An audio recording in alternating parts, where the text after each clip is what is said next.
se ve que el pescado y el producto pesquero sigue interesando, con lo cual eso pues me alegra mucho. Bueno, bienvenidos, mi nombre es Juan Carlos Corrás, soy el presidente de la Fundación Freis, así como el presidente de la Lonja La Coruña. Y bueno, bienvenidos a esta jornada de consumo de pescado, de lo bueno que es consumir pescado. En primer lugar, quiero agradecer la asistencia de las distintas autoridades aquí presentes, por el consejero Domar Alfonso Villares, la concejala de Empresa y Turismo del Ayuntamiento de La Coruña, do Concello. Tamén está presente diversos de la Corporación Municipal, diversos componentes, así como el capitán marítimo, que non sei dónde, aquí, la directora del ISM, Margarita Gonzalo, y la delegada territorial de la delegación de aquí de la Xunta de la Consellería do Mar, María José Cáceres. Al resto del público y autoridades, pues bienvenidos, espero que paséis una velada amena. Estamos también contribuyendo, están colaborando también, aparte del Concello de La Coruña, que llevamos ya 4 años con este proyecto de promoción del peixe da Lonxa de La Coruña, lo cual queremos agradecer esa confianza que han depositado en nosotros, y para poner en valor, pues yo creo que lo que es uno de los principales motores industriales y de soberanía alimentaria, ¿no?, de productos que ponemos en los mercados, que es el pescado de esta lonja. Agradecer también a la Escuela de Hostelería Álvaro Cunqueiro, que también se colabora, pues ya llevamos 3 o 4 eventos con ellos colaborando, y que la verdad que lo hacen genial, y bueno, no quería pasar sin agradecerles esta colaboración. Y por supuesto, pues mi más absoluto agradecimiento al doctor Guillermo Aldama, que ya veréis que es un gran comunicador y vais a salir comiendo pescado todos los días, eso lo sé.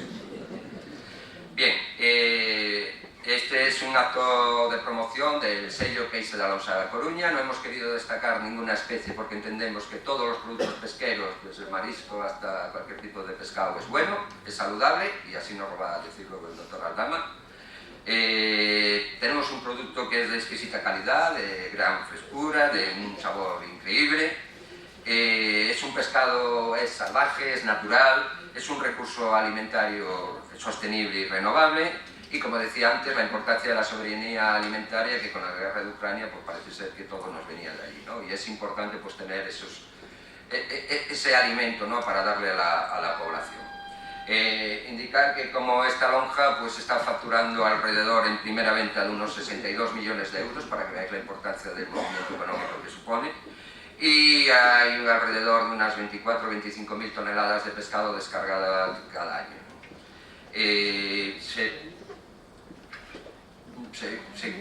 Entre empleos directos e indirectos, aproximadamente se habla de unas 8 o 10 mil personas que son las que se mueven en este puerto, no solo desde el sector pesquero extractivo, sino el sector comercializador y todas las empresas auxiliares que hay a su alrededor. No me voy a extender mucho más. Repito, el agradecimiento al Ayuntamiento por este apoyo al sector pesquero y comercializador de nuestra ciudad, al Consorcio de Turismo, que también nos estuvo hace poco en las experiencias turísticas gastronómicas el pasado lunes, una iniciativa muy buena. Colaboramos también en Fitur, cuando se va a Fitur, con Mar de Mares, con todos estos eventos que con el Concello de La Coruña pues siempre están dispuestos a colaborar ellos con nosotros y nosotros con ellos. Y bueno, y también resaltar, bueno, por parte de este Concello, el tema de la bonificación que tenemos en el IBI, una bonificación para el sector pesquero, que es también de agradecer.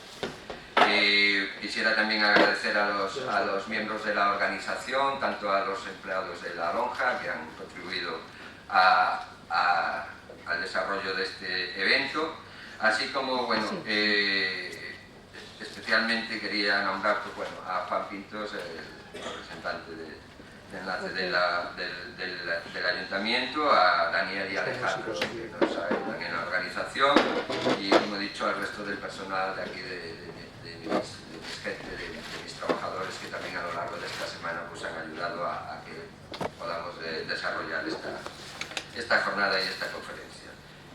Os dejo ahora con la conferencia sobre el consumo de pescado saludable con el doctor Guillermo Aldama.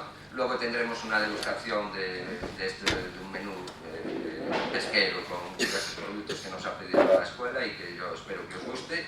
Y como digo, consumir pescado es bueno y os va a alargar la vida y yo espero que os guste la conferencia. Y sin más, pues bueno, dejo al doctor Aldama con su intervención y espero que os guste. Muchas gracias.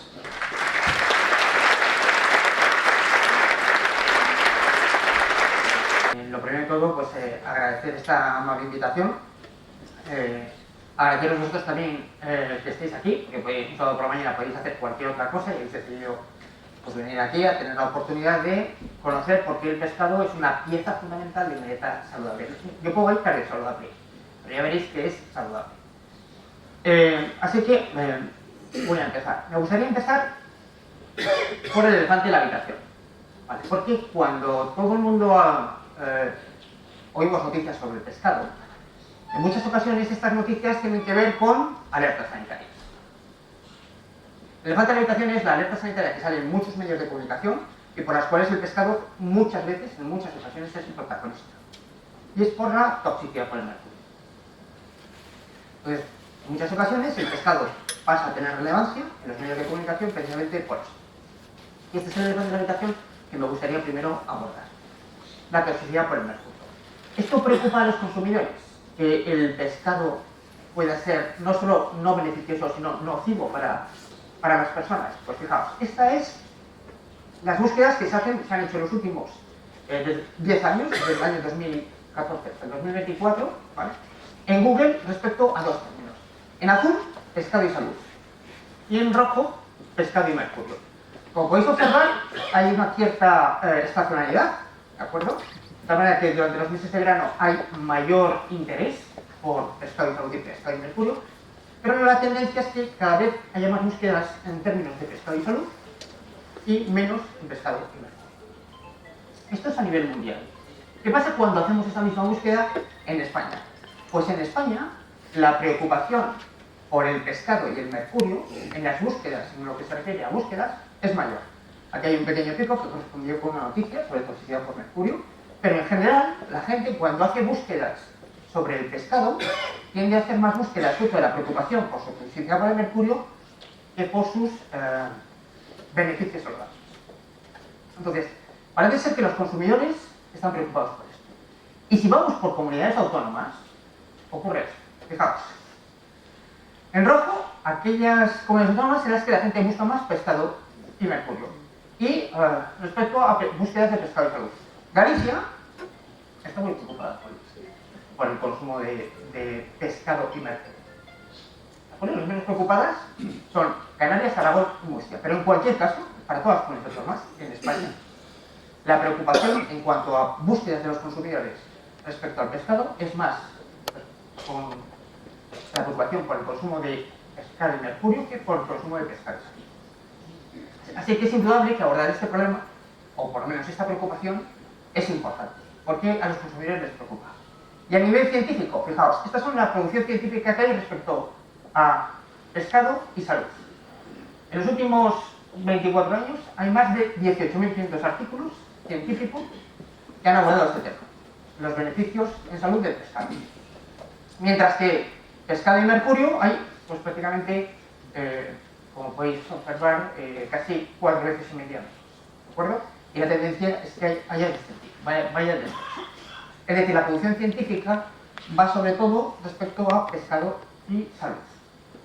¿Eso qué quiere decir? Que la preocupación de los consumidores es diferente respecto a la producción científica que tenemos. Hay una disparidad. Mira, el mercurio es nocivo. El mercurio es nocivo, es un metal pesado y es dañino para nosotros. ¿Vale? Ahora no tengo tiempo, podría haberos puesto un par de ejemplos, pero lo sabemos por contaminaciones, por vertidos que ocurrieron sobre todo en los años 60 en la bahía de Minamata, en Japón, donde se produjeron vertidos de mercurio y eso produjo toxicidad en los habitantes de esa bahía, ¿de acuerdo? Y por otro fenómeno que ocurrió en Irak con unas semillas que tenían pesticidas con gas. Como sabemos que el mercurio es tóxico, ¿de acuerdo? De hecho, la Agencia Europea de Seguridad Alimentaria tiene una normativa que es del año 2012, o sea, hace 12 años, que lo que te dice es que no deberías consumir más de 1,3 microgramos kilo semana de metilmercurio, porque el que es tóxico es el metilmercurio. ¿De acuerdo? Entonces, ¿el mercurio es tóxico? Sí. ¿Es peligroso para la salud? Sí.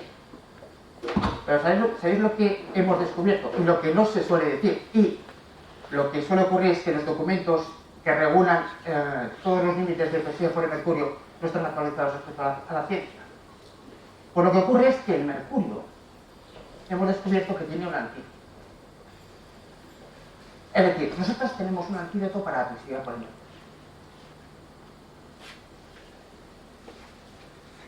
¿Sabéis cómo se llama ese antídoto? ¿Alguien lo sabe? Es un antídoto que lo que hace es que la toxicidad por mercurio en el cuerpo humano no se exprese, no se exhiba.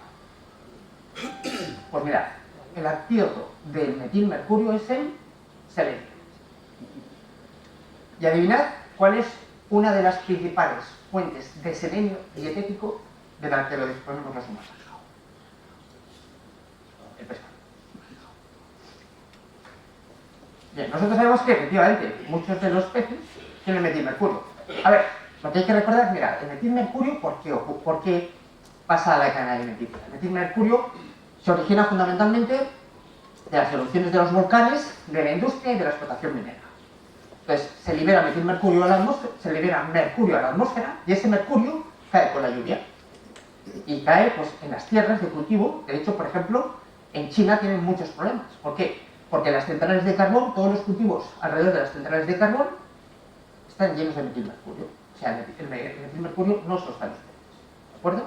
De hecho, las principales fuentes de metilmercurio son de origen antropogénico, o sea, generadas por los humanos. Porque es 5 veces más la producción de metilmercurio por los humanos que por de origen natural. Pero bueno, la cuestión es que una vez incorporado, resulta que los peces han aprendido a defenderse de metilmercurio. ¿Cómo? Acumulando selenio, que es el antídoto del metilmercurio. De hecho, uno podría preguntarse, vamos a ver, si el metilmercurio es tóxico para los seres humanos y para los seres vivos en general, ¿por qué los peces no se mueren intoxicados por metilmercurio?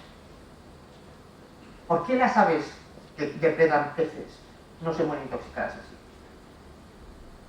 ¿O por qué grandes poblaciones humanas, como la gente de las Islas Seychelles, o que tienen alto consumo de peces, que tienen alta cantidad de metilmercurio, no exhiben esta toxicidad? Pues porque los mismos peces acumulan selenio, que es el antídoto del mercurio. Y esto lo sabemos, fijaos, el selenio, aquí pongo, este es el peso molecular, que ya veréis que luego tiene importancia. ¿De acuerdo? Esto es lo que pesa una molécula de selenio, 78,96 microgramos. Bueno, el selenio es fundamental para la función cerebral, es fundamental para la regulación del tiroides, por supuesto para el corazón, para el sistema inmunitario. El sistema inmunitario, todo el mundo dice, va, el sistema inmunitario es muy importante para el control de las infecciones, es cierto, pero también para el control del cáncer. De hecho, en países como el nuestro, donde las infecciones, como la época del COVID, no son un problema que genere mortalidad, el sistema inmunitario es muy importante para que tú no desarrolles un cáncer. Bueno, pues el selenio es fundamental para que tu sistema inmunitario sea sólido. También interviene en la fertilidad y en el metabolismo óseo y muscular, para que tus articulaciones y tu sistema muscular estén contentos. Bien, ¿cómo actúa el mercurio? ¿Por qué es tóxico el mercurio? Pues fijaos, el mercurio es tóxico porque lo que hace es secuestrar el selenio. Y esto lo sabemos desde hace relativamente poco. Y fijaos, no tiene sentido regular en función del peso del mercurio. Porque lo que ocurre es que el mercurio y el selenio interaccionan como lo hacemos las personas. Yo, que soy, por ejemplo, una persona que puede tener 70 kilos, puedo interaccionar con una que pesa 100 y pico kilos. Pero interaccionan persona a persona. ¿Eso qué quiere decir? Que el selenio y el mercurio interaccionan molécula a molécula. Y una molécula de mercurio es 2,5 veces más pesada que una molécula de selenio. O dicho de otra manera, Goliat es el mercurio y David es el selenio. ¿De acuerdo? Entonces, es decir, no es que tiene mucho selenio. Bueno, nosotros sabemos que una molécula de selenio es capaz de neutralizar una de mercurio, pero que el selenio pesa 2,5 veces menos. Es decir, con 2,5 veces menos cantidad de selenio podría neutralizar todo el mercurio. No sé si me he explicado. Por eso no tiene mucho sentido que esta regulación en función de peso se mantenga. Y esto no ha variado en los últimos 12 años. La regulación de la Agencia Europea de Seguridad Alimentaria no ha variado en los últimos 12 años. Por lo tanto, fijaos, lo que sabemos hoy en día es que el mercurio, una molécula de mercurio, secuestra una de selenio. ¿Y qué es lo que hace? Pues interferir con las funciones cerebrales, el tiroides, el corazón, el sistema inmunológico, la fertilidad y el metabolismo muscular. Os voy a poner aquí la cantidad en moléculas que tiene cada uno de estos pescados. Fijaos, todo esto es metilmercurio, ¿vale? Y ahora en azul os voy a poner cuánto selenio tienen estos pescados. Vale, como podéis ver, excepto la ballena y el marlín azul, el resto de pescados tienen mucha más cantidad de selenio que de mercurio. De hecho, tal y como vienen en estos dos estudios que os pongo aquí arriba, vale, lo que se ha identificado es un parámetro. Vale, este parámetro, que muchos científicos lo que dicen es que debería existir en todas las pescaderías, es decir, mire, ¿cuál es el valor en beneficio del selenio? Este es el parámetro. Ese parámetro nos permite decir si un pescado es un donante neto de selenio o no tiene suficiente selenio para neutralizar el mercurio. Fijaos, todos los pescados, excepto la ballena y el marlín azul, que no se consumen aquí, la ballena se consumía, las ballenas pilotos se consumían en algunas islas del norte, ¿vale? Tienen no solo suficiente selenio para neutralizar el mercurio, sino que tienen excelente selenio. Por ejemplo, uno puede decir, bueno, las sardinas uno no tiene en la cabeza que sean un motivo de preocupación por agresión por mercurio. Sin embargo, por ejemplo, el atún rojo proporciona más selenio, es un donador neto de más selenio que la propia sardina. O sea, no solo tiene suficiente selenio para neutralizar el mercurio, sino que si tú tienes deficiencia de selenio, son donadores netos de selenio. Entonces, mi mensaje aquí es, cuando os hablen o cuando os hagan noticias sobre la preocupación por el mercurio, uno tiene que pensar inmediatamente en selenio. ¿Vale? Y esto es así porque desde hace, pues fijaos, estos estudios son, el primero de ellos del año 2019. Son estudios relativamente recientes, hace 5 años, que nos han permitido conocer cuál es el mecanismo de toxicidad del mercurio, ¿de acuerdo? Y cómo deberíamos reevaluar esta seguridad. Y esto es muy importante porque, fijaos, el pescado es la principal fuente de proteínas para 4.500 millones de personas. Y ya no solo de proteínas. Vamos a ver que también tiene otras propiedades que son extremadamente interesantes. Y una vez abordado el elefante de la habitación, estos son los principales consumidores de pescado en el mundo. El mayor consumidor de pescado del mundo es Islandia, que tiene 97 kilos de consumo de pescado por kilo y año. ¿De acuerdo? Y luego, fijaos, os siguen países de Extremo Oriente que son generalmente pobres, como Myanmar, que es la antigua Birmania, Camboya, Indonesia, Malasia. España se sitúa aquí, ¿de acuerdo? Con un consumo decreciente de pescado. ¿Vale? Entonces vemos que muchos de los países que están en vías de desarrollo, que están desarrollándose, han disparado su consumo de pescado, porque es una fuente de proteínas asequible para sus poblaciones. Bueno, y ahora quería introduciros a un personaje que es Juan Ponce de León. Ya veréis por qué. A ver, Juan Ponce de León fue uno de los descubridores españoles. En el siglo XVI se embarcó en una aventura y ha pasado a la historia por ser el descubridor de la Florida. ¿De acuerdo? Él era gobernador de Puerto Rico. Entonces, uno puede pensar, a ver, el hombre este era gobernador de Puerto Rico, vivía tranquilamente en Puerto Rico, tenía una vida apacible, ¿y por qué deja su puesto tan cómodo, preeminente, para embarcarse en una aventura a explorar un territorio desconocido en el cual perdió la vida?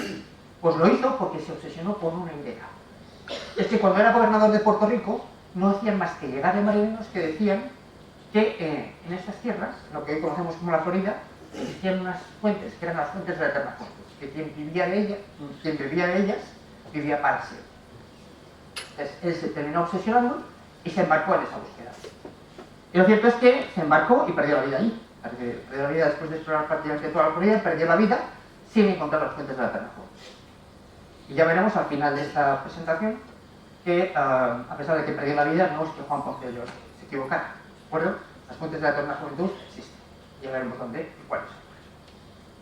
Mirad. Esta es la evolución de la esperanza de vida a nivel mundial. ¿De acuerdo? Cuanto más violeta es un país, más esperanza de vida tiene. En España siempre nos hemos caracterizado porque nuestra esperanza de vida se ha disparado. Y de hecho, se espera que para el año 2030 seamos el país del mundo, detrás de Japón, con mayor esperanza de vida del mundo. La esperanza de vida de un país no depende de su sistema sanitario. Repito, la esperanza de vida de un país no depende de su sistema sanitario. Depende de la salud pública. Depende de que, bueno, voy a hacer unas condiciones higiénicas buenas y luego del tipo de alimentación que hagas y el tipo de vida que hagas. Bueno, de hecho, durante el COVID, por ejemplo, en España la esperanza de vida se desplomó en el país de la Unión Europea que más eso. Bueno, en España vivimos mucho, pero es que además también vivimos bien. Digamos, este es un índice de calidad de vida de los países. España, según este índice, que es de la Organización Mundial de la Salud y de Bloomberg, es el país del mundo con mayor calidad de vida.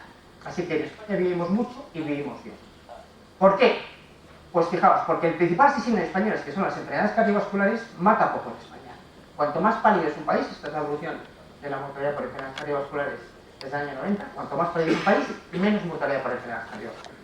Así que una de las razones por las que en España vivimos mucho es que nuestro principal asesino, que son las enfermedades cardiovasculares, a las que yo me dedico, matan poca gente con respecto a las que matan en otros países. De hecho, de la OCDE somos el país con menos mortalidad cardiovascular.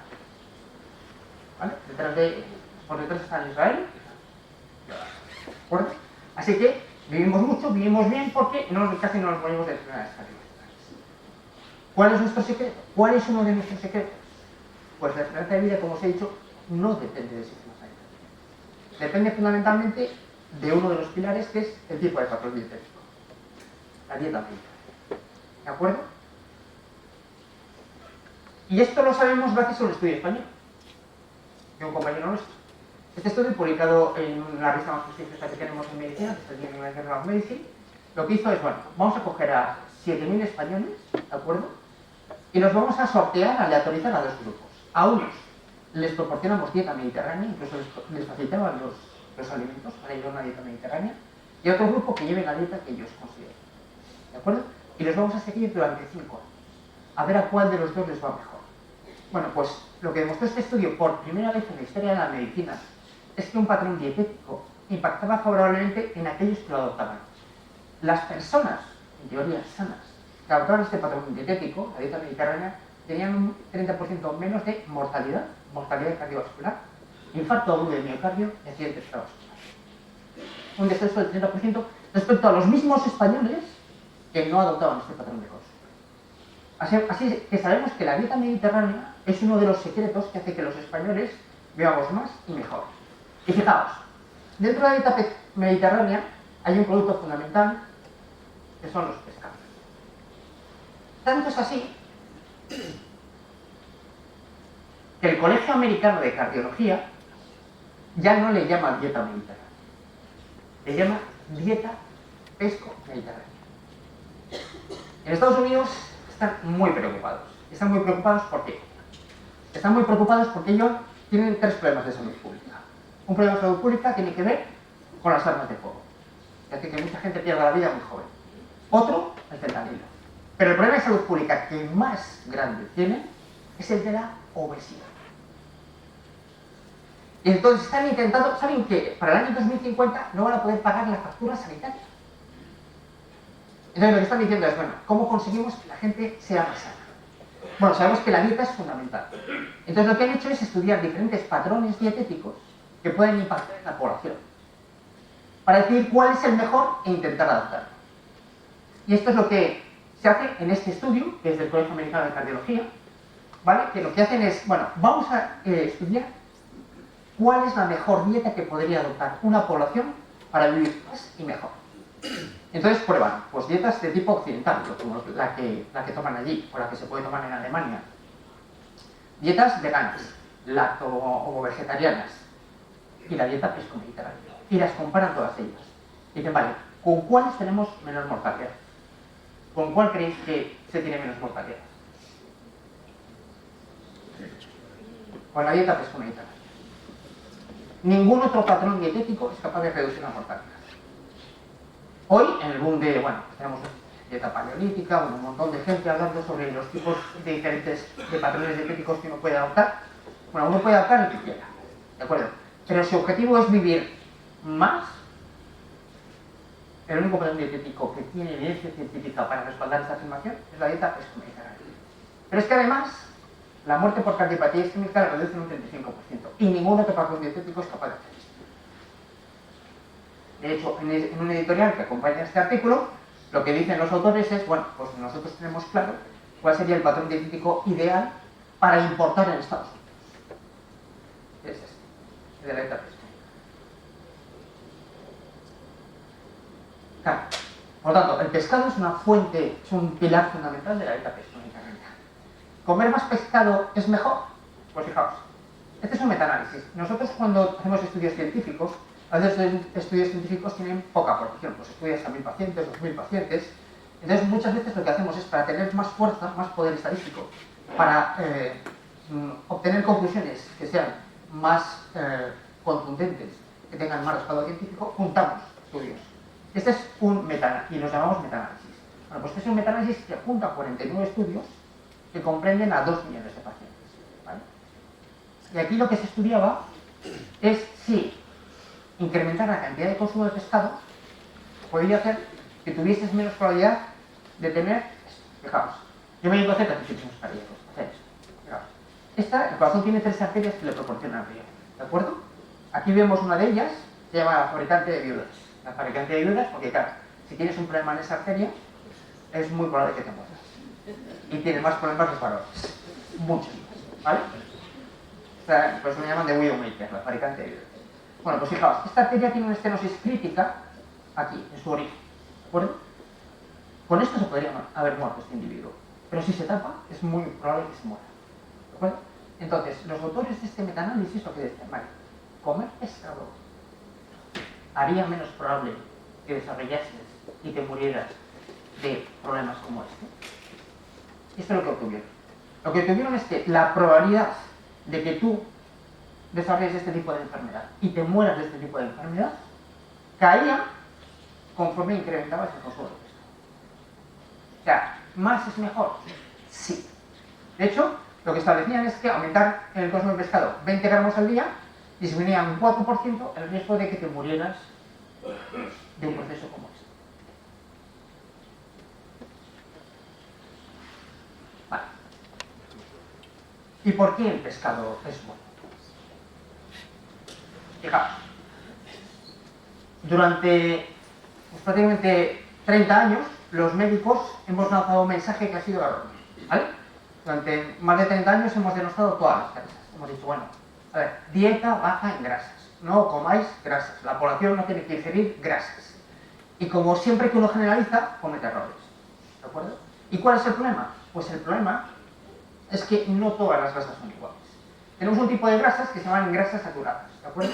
Este tipo de grasas tienen 2 propiedades. Primero, no son esenciales, es decir, aunque tú no las hicieras, el cuerpo sabe cómo fabricarlas. Aunque no tomes ninguna grasa saturada, si el cuerpo no necesita, sabe cómo fabricarlas. Y el segundo problema es que son nocivas, son dañinas. Hacen que vivas menos y vivas peor, ¿vale? Y en contraposición a estas, tenemos las grasas insaturadas. Estas son el lado opuesto. Punto 1. Se llaman esenciales porque si no las ingieres, el cuerpo no las sabe fabricar. Punto 1. Y 2. Estas son las que hacen que vivas más y mejor. Y este tipo de grasas son precisamente las que tiene el pescado. Que son los omega 3. Un tipo de grasas insaturadas que son los omega 3. ¿Y por qué son tan importantes? Fijaos. Estas grasas son tan valiosas, que el cuerpo no las utiliza como fuente de energía. ¿Para qué las utiliza entonces? Mira, los seres humanos tenemos piel, ¿de acuerdo? ¿Qué es lo que nos permite? Pues contactar con el mundo que nos rodea, con otras personas, con los objetos, interaccionar entre nosotros. Bueno, pues la piel de las células está hecha, se llama membrana. ¿Y sabéis de qué está hecha? De grasa. ¿Y sabes cuál es la mejor grasa para fabricar esa piel? Los omega 3. Entonces, todas las células de nuestro organismo necesitan este tipo de grasas para que sean células de alta calidad, sean células fuertes, que a pesar de que tengan, pues, estén sometidas a estrés físico, químico, sean resistentes. De tal manera que si tú tienes este tipo de grasas, vas a hacer que tu membrana celular y por lo tanto tu célula sea fuerte. Si no las tienes, el cuerpo tiene que echar mano de grasas de peor calidad y tus células van a ser de peor calidad. Pero no solo eso, no es que sean fuertes tus células, es que tus células lo que necesitan es que sean capaces de hacer su función de forma eficiente, igual que los humanos. Fijaos, la membrana celular permite que una célula se comunique con otra y se comunique de forma eficiente. Entenderemos, por ejemplo, que esto es muy importante en el cerebro o en el corazón, en el que todas las células tienen que contraerse a la vez, de forma sincrónica, para que haya un latido efectivo. Si tú tienes células fabricadas con alta calidad, con materiales de alta calidad, como los ácidos omega 3, que proporciona el pescado, tus células no es que solo sean fuertes, es que su funcionamiento será de alta calidad, con alto rendimiento. Si lo que dices es, no voy a tomar este tipo de grasas, voy a tomar otro tipo de grasas que son de peor calidad, bien, tendrás células de peor calidad, con peor rendimiento. Y tus células serán más vulnerables no solo a cualquier agente que le dañe, por ejemplo, a la isquemia, fruto de un infarto, sino que además trabajarán peor, se deteriorarán antes. ¿Por qué? Porque el material con el que están fabricadas no es de alta calidad, no es premium. Y una cuestión fundamental sobre estas grasas es el colesterol. Vale. ¿Cuántos de vosotros creen que hay un colesterol bueno y un colesterol malo? Levante la mano. Venga, bien alzas esas manos. Vale, pues a partir de hoy ya no vais a creer. Eso es mentira. ¿Vale? El colesterol es único. Es un tipo de grasa. ¿Qué es lo que ocurre? Que la grasa no se disuelve en el agua. La sangre es agua. Entonces vosotros vais a disolver aceite en agua y no lo conseguís disolver. Claro. Entonces, ¿qué es lo que hace el cuerpo? Como nosotros no podemos disolver el colesterol, que es un tipo de grasa, en la sangre, que es agua, lo que hacemos es montarlo en camiones. Así que esto que llamamos colesterol bueno y malo, no es que haya dos tipos de colesterol. El colesterol es el mismo, el colesterol es grasa. Lo que hay es dos tipos de camiones. Camiones malos y camiones buenos. ¿Por qué? Fijaos, los LDL son camiones, son lipoproteínas, son camiones que llevan el colesterol desde el hígado al resto del cuerpo. Si tienes demasiados, ese exceso de colesterol se deposita en las arterias. Mientras que los HDL son camiones que recogen el excedente de colesterol. Entonces, ¿a ti qué te interesa? Que haya muchos de estos y no muchos de estos. Por eso los pacientes que tienen un infarto agudo de miocardio, lo que hacemos es, haga usted ejercicio, porque estos no los sabemos subir. Haga usted ejercicio físico para subir estos y le vamos a dar medicación y le vamos a enseñar a comer bien para bajar estos. Bueno, si hay muchos de estos, pasa lo siguiente. El exceso se deposita en las arterias del corazón. Imaginaos que esto es una arteria coronaria, ¿vale? Se va depositando hasta que la arteria se rompe. Entonces tú estás tan tranquilo, estás bien, la arteria se rompe y en segundos se forma un coágulo que te tapa esa arteria. Si esa arteria es del corazón, tienes un infarto agudo de miocardio y te puedes morir súbitamente. En cuestión de segundos. Pasas de estar bien a estar muerto. Bueno, pues lo que hacen los pescados, los omega 3, presentes en los pescados, es que el hígado fabrique muchos de estos, ¿sí?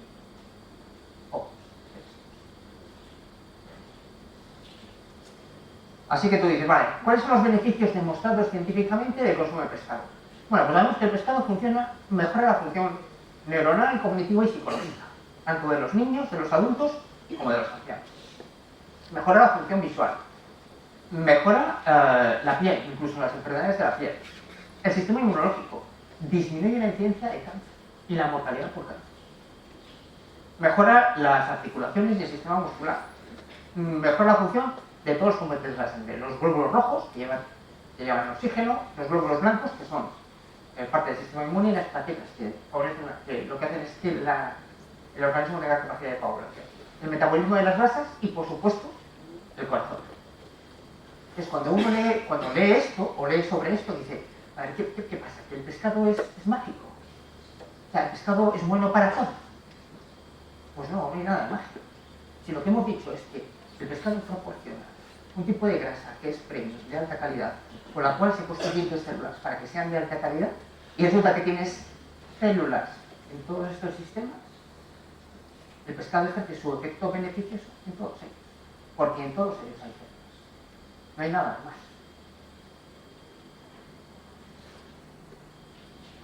Este es un metaanálisis de 34 ensayos clínicos con casi 12 millones de pacientes. En él se demuestra que el incremento del consumo de pescado 100 gramos al día es capaz de disminuir la mortalidad global, es capaz de disminuir la degeneración macular, que es la principal causa de ceguera, por ejemplo, en España. El Alzheimer, la depresión, la diabetes mellitus, el cáncer de próstata o el cáncer de hígado, entre otras cosas. ¿De acuerdo? Es decir, nosotros tenemos evidencia científica que soporta estas afirmaciones y que no tienen la mayor parte de los alimentos. Yo soy cardiólogo, entonces os vengo a poner 4 ejemplos del beneficio de consumo de pescado para el corazón. El primero de ellos es el infarto agudo de miocardio, ¿vale? Bueno, ya sabéis que Iker tuvo un infarto agudo de miocardio y le pusieron un stent. Bueno, ¿qué es lo que nos pasa con el infarto agudo de miocardio? El problema del infarto agudo de miocardio es que nosotros estamos viendo que cada vez afecta a gente más, ¿vale? Y el segundo problema es que muchas veces la primera noticia que un paciente tiene que está enfermo del corazón es que se muere de enfermedad cardíaca, ¿vale? Entonces, fijaos, este es un caso real que tuvimos, bueno, hace un tiempo. El nombre es ficticio. Esta es una mujer de 38 años, ¿de acuerdo? Que una noche se despierta con dolor en el pecho y tiene que llamar al 061 porque el dolor, la verdad es que no. Llama al 061 y no es la persona con un diagnóstico de infarto agudo de miocardio, ¿vale? La chica tiene una fibrilación ventricular para la cardíaca mientras es trasladada, pero como está dentro de la ambulancia, la consigue salvar. Cuando llega al laboratorio de hemodinámica, a la unidad de cardiología, le hacemos un cateterismo urgente y lo que vemos es que tiene tapada la coronaria derecha, ¿de acuerdo? Lo que hacemos es, en estos casos, inflar un balón, poner un stent, una malla metálica y restaurar el flujo sanguíneo. Esta es la arteria tapada y esto es como queda, ¿de acuerdo? Uno puede decir, bueno, pues esto es una historia de éxito. Y realmente no. Porque el verdadero éxito hubiese sido que Marta, nuestra paciente con nombre falso, Marta nunca hubiese sufrido un infarto agudo de miocardio. La pregunta es, ¿puede el pescado ayudarnos a evitar que este tipo de eventos ocurra y que la gente se muera de ello? Pues sí, claro, porque lo que sabemos es que si sustituimos el 3% de las proteínas de la carne y las sustituimos por proteínas provenientes del pescado, disminuimos la mortalidad por este tipo de enfermedad un 30%. ¿De acuerdo?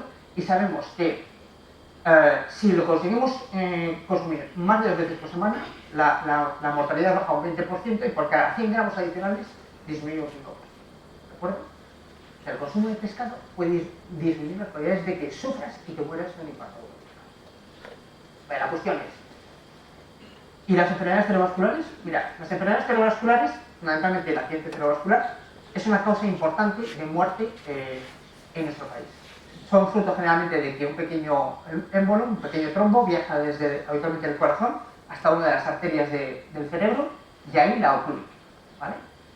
Una vez ocluida se produce un infarto cerebral, ¿de acuerdo? Que puede tener consecuencias graves para las personas. El accidente cerebrovascular lo sufren unas 130.000 personas al año.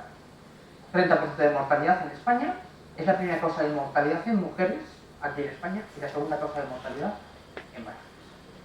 Vale, la cuestión es, ¿consumir pescado disminuye la probabilidad de sufrir y morir en un accidente cerebrovascular? Pues sí.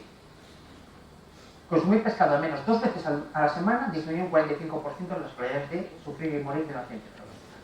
Pero ojo, aquí el modo de cocinado es importante. Porque si lo tomas frito o rebozado, ese beneficio protector se pierde. ¿Vale? Entonces, cuidado con el modo de cocinado porque esto puede hacer que malogres un producto que es beneficioso. Aquí tengo que hacer una salvedad y es que en España esto no está claro porque en muchas ocasiones la fritura se hace con aceite de oliva. ¿Vale? Estos estudios están hechos en el mundo anglosajón, donde la fritura se hace realmente con grasas animales, por mantequilla. ¿Vale? Pero bueno, tenerlo en la cabeza. La mejor forma de comer el pescado, pues a la plancha, al horno, por ejemplo. Bueno. Bien. ¿Y si ya has tenido un infarto? Una de las dudas que nosotros teníamos es, vale, los pacientes que ya han tenido un infarto, ¿cuál es el consejo nutricional que nosotros les damos para evitar que vuelvan a tener un infarto? Y aquí teníamos varias dudas, sobre todo en el mundo anglosajón la gente decía, mira, no. A ver, a estos pacientes lo que hay que decir es que consuman pocas grasas. ¿Vale? Mira, este estudio es británico. Entonces lo que dijo es, bueno, pues vamos a hacer exactamente un experimento para ver exactamente cuál es el mejor consejo que les podemos dar a estos pacientes. Entonces, a los pacientes los dividieron en 3 grupos. A uno se les recomendó consumir pescado al menos 2 veces al día. A otros consumir una dieta alta en fibra alimentaria, más de 18 gramos al día, y otro una dieta baja en grasas, menos del 30% de las calorías debían provenir de la grasa en este patrón dietético. Como eran británicos, al grupo de pescado, un 20% de los pacientes no les gustaba el pescado, no querían consumir pescado, entonces lo que hicieron es sustituirles el pescado por ácidos omega 3, suplementos de ácidos omega 3. ¿De acuerdo? Bien. De estos, realmente 4 grupos, ¿cuál es el único que se benefició en términos de no volver a tener un infarto agudo de miocardio? Pues mirad, entre los de bajo consumo de grasa y alto consumo de fibra no hubo diferencias. A los que se les dotó de un suplemento de omega 3 tampoco. Los únicos que tuvieron beneficio es aquellos a los que se recomendó consumir pescado al menos 2 veces a la semana, con una reducción de la mortalidad del 30% y de la mortalidad cardiovascular un 30%. Así que hoy en día, por ejemplo, nosotros lo que recomendamos es a todos nuestros pacientes una dieta esto. A todos. Y por último, la muerte súbita. Yo ahora os podría poner una definición de lo que es muerte súbita, pero lo ideal es que lo veáis. Esto es una muerte súbita. La muerte súbita la hemos visto todo en los campos de estudio. Es la muerte más mediática. De repente, no es una persona que esté sana, una persona que tiene controles de salud, que ha pasado todos los controles de salud, que es joven, que está físicamente bien, de repente se desploma y se muere. Y la primera noticia que tiene de que está enfermo del corazón es que se muere. ¿Vale? Este es Rubén de la Red, que gracias a Dios pudo ser reanimado y no murió en el campo de fútbol, pero otra mucha gente así. Y de hecho la mayor parte de la gente muere de forma anónima así. ¿En España muere mucha gente así? Pues fijaos, en España mueren aproximadamente 30.000 personas al año así. Entre 30 y 35.000 personas. Es decir, para esas personas no hay una segunda oportunidad. Para esas personas toda nuestra evolución tecnológica, la capacidad de abrirles la arteria del corazón, lo que le hicimos a Marta, para ellos no existe esa oportunidad. Esto significa que es como si en España cada 2 días se estrellara un avión, un Airbus 320 con 160 pasajeros. Y no hacemos mucho eso. La pregunta es, bien, mi patrón dietético, el consumo de pescado, el consumo de una dieta pesco-mediterránea, ¿me puede ayudar a disminuir la mortalidad por este tipo de enfermedad? Por muerte súbita, por arritmias cardíacas. Y la respuesta es que sí. Nosotros sabemos que aquellas personas que consumen al menos 2 veces pescado a la semana tienen un 70% menos de mortalidad por este tipo de arritmias. ¿Vale? Esta gente, habitualmente, si tú tienes una muerte súbita antes de los 35 años, suele ser fruto de un problema con el que has nacido y no has sido detectado. Pero a partir de los 35 años es el infarto agudo. ¿De acuerdo? Si mi charla durara 1 hora, 4 personas en España hubiesen muerto durante esa hora de esta. Y el problema es que para estas personas lo único que podemos hacer es la prevención, porque ellos no tienen una segunda. Una vez más, aquí el modo de cocinado es importante, ¿de acuerdo? Se sabe que este beneficio se pierde si el cocinado es con rebozado o frito. Y ahora vuelvo a Ponce de León. Claro, Ponce de León lo que murió es pensando que las fuentes de la eterna juventud no existen. Le dio la vida así, y la mayor parte de sus colegas también llegaron a esa conclusión. Pero no es verdad, las fuentes de la eterna juventud sí que existen. Lo que ocurre es que no están en Florida, están en España. Y no son fuentes, es un tipo de dieta, que es la dieta pesco. Entonces, 4 mensajes para llegar a casa. La dieta pesco-mediterránea es lo que nos hace vivir más y mejor a los españoles. Es uno de nuestros secretos. Secretos que están intentando importar desde otros países. Segundo, cuando os preocupe el mercurio, y os hablen del mercurio, siempre os tiene que venir a la cabeza el selenio. ¿De acuerdo? Porque hoy en día conocemos cuál es el mecanismo de toxicidad del mercurio. Y sabemos que tiene un antídoto. Y el antídoto se llama selenio. Tercero, cuando os vayáis a sentar a comer, tenéis que mirar el plato y saber que eso es con lo que os vais a acostar. Y tenéis que poner una puntuación del 1 al 10 sobre cuál es la calidad de esos materiales de construcción que vais a hacer. Porque eso es lo que va a hacer, esto es lo que va a indicar vuestra calidad. nosotros sabemos que las grasas poliinsaturadas, las grasas insaturadas como los omega 3 del pescado, son materiales premium con los que se construyen todas nuestras células. Ingerirlos hace que nuestras células sean premium y funcionen de forma premium. Y esto es muy importante para la mayor parte de las enfermedades que nos matan. A nosotros, a los españoles, nos matan las 3 Cs, que son corazón, cáncer y cerebro. Bueno, pues en las 3 Cs, que son las 3 principales asesinos de españoles y de personas en general en todo el mundo, el pescado proporciona una protección. ¿Por qué? Porque hace que esas células, las células del corazón, las células del cerebro y las células del sistema inmunitario no solo sean más fuertes, sino que funcionen mejor.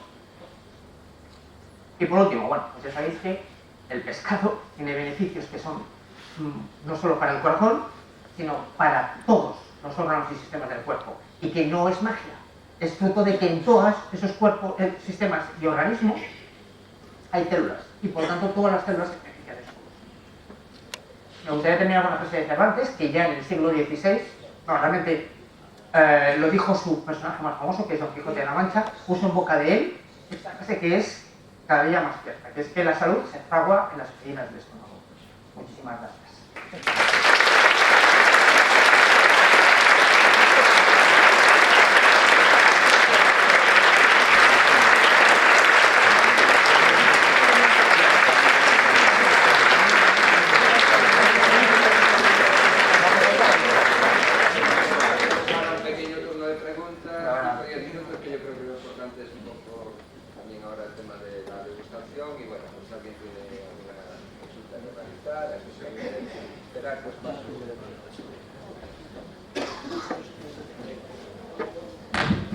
Hola, hola. Pues hola. Evidentemente yo soy un gran consumidor de pescado. En septiembre me operaron un cáncer de próstata. Parece que no hay recidiva según el PET-PSMA. Pero tengo que combinarlo con más productos, como son las verduras, como es la carne. Entonces no podemos nada más que asimilar el consumo de pescado. Y por cierto, consumo generalmente sardinas, lenguados, es decir, pescado azul. Y salmón, mucho salmón.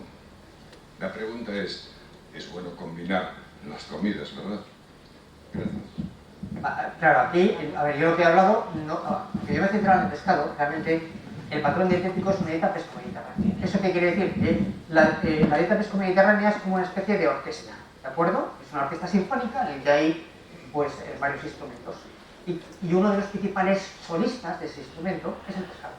Por eso le he dado especial relevancia. Y de hecho, la relevancia no se la he dado yo, ni siquiera se la hemos dado a los españoles, que podríamos tener un cierto conflicto de intereses. La relevancia se la han dado desde el mundo anglosajón, los norteamericanos, los estadounidenses, que son los que atribuyeron el término dieta pesco-mediterránea. Efectivamente, como tú bien dices, no solo es el pescado es un solista dentro de una gran orquesta sinfónica que nos hace vivir más y mejor, que es la dieta pesco-mediterránea.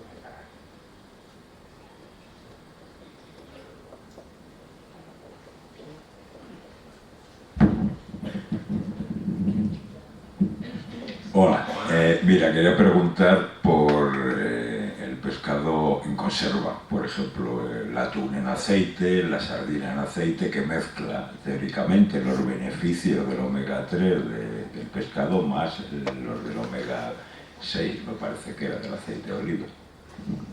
Pues efectivamente, el pescado en conserva es beneficioso, sí, es beneficioso. Y además, yo aquí hablo de pescado, pero también esto es extrapolable a bivalvos, moluscos, mariscos, es decir, productos del mar, aunque yo, por reducir, por simplificar a veces, hablo de pescado. Entonces, el pescado en conserva es beneficioso, y hay estudios hechos con pescado en conserva, ¿vale? Una cosa que no he comentado es que el pescado no solo es beneficioso porque proporciona materiales premium con los que te construyes, para crear la dieta pesco-mediterránea. Lo es porque tienes lo que se llama un coste de oportunidad. ¿Qué significa esto? Que si tú eliges comer pescado, no eliges comer otra cosa. Es decir, el beneficio no es porque ya te estés alimentando con un materia prima premium, sino porque además evitas alimentarte con otros alimentos que no son beneficiosos, sino que pueden ser perjudiciales. Así que, efectivamente, incluso en conserva, hay estudios que dicen que el consumo de pescado es excelente, y es mejor que otras alternativas. ¿Otras preguntas?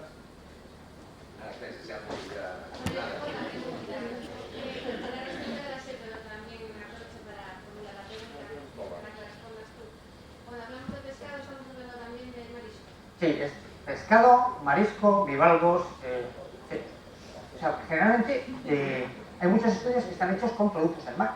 Por ejemplo, el estudio más importante de esto es el de las Islas Seychelles, que estamos al lado de África, en la zona oriental de África, y donde el consumo de pescado es muy importante. De hecho, ellos consumen pescado incluso 2 veces al día. ¿Vale? Y esto era preocupante cuando se conoció la toxicidad por mercurio, porque claro, consumen pescado las mujeres embarazadas y los niños. Entonces hay estudios de seguimiento durante 24 años y estos consumen todo tipo de productos del mar. Consumen bivalvos, consumen moluscos, marisco y pescado. Entonces hay seguimientos que pues ya llevan 27 años. Lo que han visto es que en lugar de encontrar toxicidad en los niños, en las mujeres embarazadas, lo que han encontrado es que esos niños y esas mujeres, concretamente los niños, tenían mejor desarrollo neurocognitivo y menos problemas emocionales que sus congéneres que no tomaban pescado. Una duda. Si realmente el selenio funciona en este caso como antídoto y está porcentualmente, como explicabas en esas tablas, ¿por qué hubo esa contaminación ahí en Minamata? Muy buena pregunta. Fijaos, la contaminación ocurrió en Minamata, esto ocurrió entre 1930 y 1960. Se hicieron grandes vertidos, entonces las dosis de mercurio que se hicieron son, para que te hagas una idea, pues entre 1000 y 10.000 veces mayor que las que pues puedes encontrar en un producto normal, ¿de acuerdo? Eso, la de Minamata. La que no se conoce tanto es la de Irak. En Irak hubo una hambruna en 1973, entonces muchos países mandaron semillas para que la gente se alimentara. Bueno, desde México llegaron una serie de semillas que eran para sembrar. De hecho estaban pintadas de rojo para señalar a los iraquíes que esas semillas llevaban un pesticida que era un órgano mercurial, o sea, llevaban mercurio. Bueno, la gente pasaba tanta hambre que en lugar de tomar esas semillas para sembrarlas, las lavó y se las comió. Y entonces lo que ocurrió es que, claro, la dosis que ingirieron es en torno a unas 1000 veces superior. Y el problema es que esas semillas no tenían selenio. Igual que en los vertidos de Minamata no dieron tiempo a los peces a tomar el selenio para florecer. ¿De acuerdo? Entonces, las dos únicas contaminaciones masivas que hemos visto poblacionales por mercurio han sido fruto de, pues uno de ellos es los pesticidas de Irak y el otro un vertido masivo de organomercuriales a la bahía de Minamata. Y de hecho, en Minamata no solo se contamina el pescado, todos los cultivos estaban contaminados, todos los cultivos. Es decir, la gente consumía arroz con los niveles mercuriales que botan. ¿De acuerdo? Entonces, porcentualmente, esa proporción de selenio es general y no es en un sitio como la bahía de Minamata que está sobreexpuesta. Claro, o sea, lo que quiero decir es que desde entonces no se ha visto ninguna contaminación masiva. De hecho, claro, respecto al mercurio, la Agencia Europea de Seguridad Alimentaria, claro, lo que no se le ha atribuido es decir, vale, si esto es así, ¿por qué las poblaciones que tienen alto consumo de pescado, que es pescado además que tiene altos niveles de mercurio, por ejemplo, la de Islandia, no exhibe toxicidad? Incluso no exhiben toxicidad a las poblaciones más vulnerables como son las embarazadas y los niños. ¿Cómo es posible que si el pescado es un riesgo por la presencia de mercurio, las poblaciones con alto consumo de pescado, con mayor consumo de pescado del mundo, no exhiban esa toxicidad, ni siquiera las poblaciones más vulnerables? Y la respuesta es porque el mismo pescado es donador neto generalmente de selenio. Algo que consuman ballenas, se lo consumen pues, fundamentalmente en Groenlandia o los esquimales de las Islas Feroe.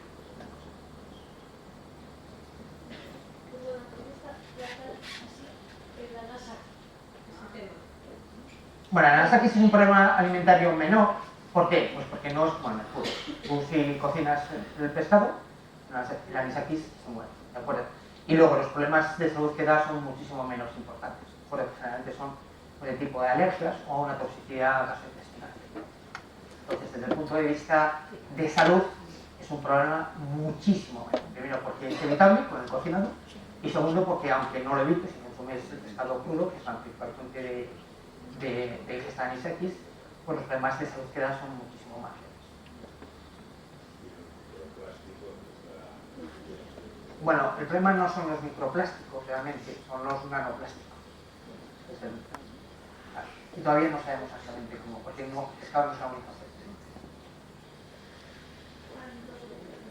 Cuando congelamos el pescado, el anisakis desaparece. No, tienes que cocinar. Ahí puede quedar, sí.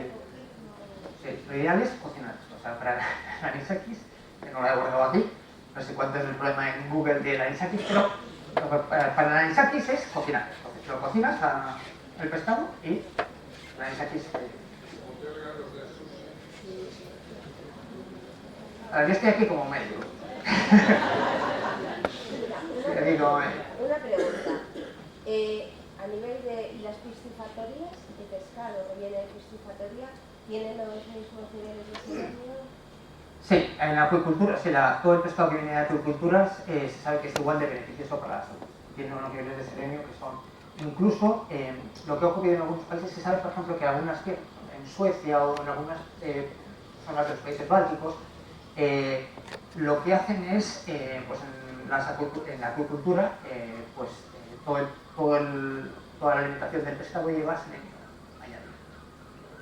Incluso en los cultivos, en los fertilizantes, se añade selenio porque hay poblaciones, en España esto no ocurre, pero hay poblaciones, sobre todo del este de Europa, cuyos cultivos son muy pobres en selenio. Entonces la ingesta de selenio es más baja.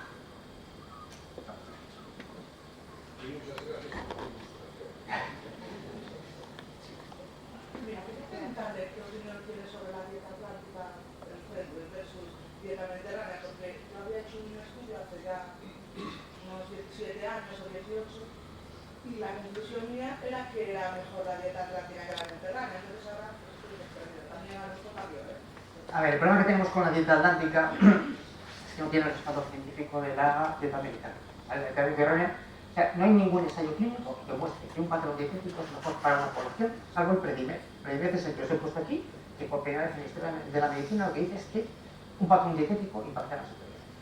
Y yo creo que esto no es una cuestión de dieta atlántica y mediterránea, es decir, la cuestión es que son complementarias. ¿Qué es lo que ocurre? Pues que aquí tenemos un patrón dietético donde el pescado incluso puede tener más predominancia que lo que puede tener. Yo soy de La Rioja. No es que haya una cultura gastronómica del pescado brutal, al contrario, puede ser de la carne. Entonces, el concepto que yo quería transmitir es, primero, piensa, cuando estés delante del plato, piensa la calidad con lo que te vas a construir. O sea, lo que vas a comer, la calidad de lo que comes es con lo que te vas a construir. Si tú quieres que te dé un consejo, pues uno de los alimentos premium que debería estar en tu dieta es el pescado. Es el solista de una orquesta. Y la orquesta es la dieta mediterránea. Frutas, legumbres, hortalizas, todo eso. Bueno, la dieta atlántica es en contraposición. Es mejor la dieta atlántica o la mediterránea. No, es que no tienen que ir enfrentadas, tienen que ir unidas. Claro. Tienen que ir unidas. Hola, usted acaba de explicar la importancia del consumo de pescado. Yo confieso, consumo poco pescado, pero consumo complementos alimenticios como el omega 3, coenzima Q10. Entonces, ¿qué pasa con esto? Que el mercado nos invade de tantos complementos alimenticios. ¿Debemos de disminuirlos, sacarlos de nuestra alimentación? ¿O qué debemos hacer con esas cajas de coenzima Q10 y omega 3 que tenemos en casa? Bueno, es buena pregunta. Bueno, ¿qué es lo que nosotros sabemos? Lo que sabemos es que los suplementos alimenticios generalmente no funcionan. No funcionan. De hecho, os he presentado un estudio donde a los anglosajones que habían sufrido un infarto de miocardio y se les sorteó a una dieta de comer pescado, la gente decía, no, yo pescado no me gusta. Y les dieron suplementos omega 3. Nosotros hemos hecho estudios, ensayos clínicos en pacientes con infarto agudo de miocardio a los que les damos suplementos omega 3. ¿Vale? Y estamos preocupados porque no solo es que les vaya igual, es decir, que los omega 3 no tengan ningún beneficio, es que a algunos pacientes les va peor. Vale. Entonces, mi recomendación, el mejor suplemento alimenticio o el mejor complemento alimenticio es el alimento. ¿Vale? Punto 1. Segundo, el problema que tienes con los suplementos alimenticios o con los complementos alimenticios es el concepto. Es decir, vale, yo tomo este complemento alimenticio, ¿vale? Pero no tienes el coste de oportunidad, puedes estar comiendo una hamburguesa. Entonces, el coste de oportunidad que da elegir un alimento en lugar de otro, lo pierdes. Y tercero, en tu mente dices, bueno, me puedo pasar un poquitín, puedo tomarme ciertas licencias porque como estoy tomando estos complementos. Entonces, yo, primero, los suplementos alimenticios no tienen respaldo científico. ¿Puedes tomarlos? Tómalos. No tienen respaldo científico. Segundo, el problema es que han demostrado que no solo no son beneficiosos, sino en algunos casos, y en algunas personas puede ser incluso. Una pregunta. Siempre es mejor con la piel, ¿verdad? A ver, aquí no te sabría decir. La verdad es que no te sabría decir sin con piel. Yo le quito la piel. Yo le quito la piel. Esto tendría que mirarlo para responderte científicamente. No te sabría decir. O sea, yo creo que por algo tan pequeño como las sardinas, pues puede ser que lo ideal sea con piel, no sé. No te sabría decir científicamente si hay algo respecto a comerlo con piel o sin piel. Yo tiendo a quitar la piel, pero yo soy de la Rioja. Estoy ya naturalizado en Galicia. Esto no te puede dar. Pues nada, que eu agradezco moito a charla, a verdade que desde a Consellería do Mar estamos continuamente a difundir que temos que consumir pescado, que non podemos deixar de comer pescado, hai unha baixada do consumo de pescado, e nós creemos que é un error, por lo tanto, explicarte a verdade que nos fai máis forte no mensaje que estamos falando. E ademais, que escoitemos todos así a tua boca, así con esos conocimientos, moito mellor. E se é pescado gallego, moito mellor. Sí, sí.